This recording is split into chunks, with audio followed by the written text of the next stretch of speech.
I asked State Representative Carlos Guillermo-Smith, a Democrat, what he thinks of the governor's proposals.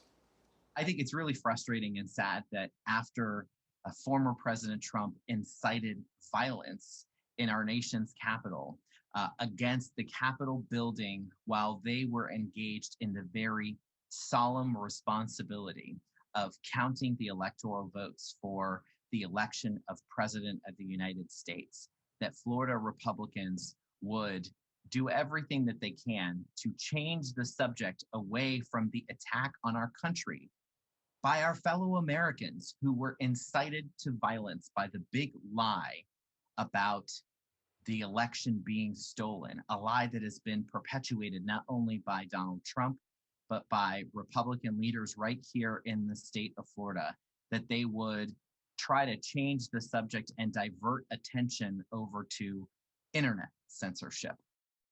So, Matt, Congress has been gridlocked, as we know, on the regulation of social media, but our governor thinks he can get it through the legislature here in Florida. So does there really seem to be a political appetite for it right now?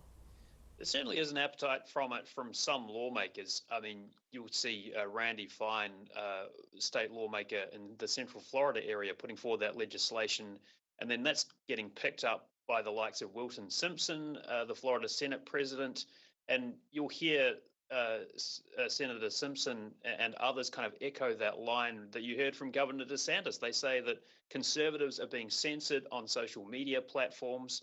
On the other hand, we just heard from Carlos Guillermo-Smith. He thinks this is a red herring and not something they should be focused on. Nikki Fried, a Democrat and the state's agriculture commissioner, says this is politically motivated and anything here should really be left to the federal government, not to the state government. So setting up for a bit of a partisan battle when the Florida lawmakers convene for session. There's some money involved too. It could be problematic for the Florida retirement system. The bill we're talking about here would compel the state to sell stocks in Twitter, Facebook, Apple, and Google. The state actually has quite a lot of money invested in that, about $8 billion invested.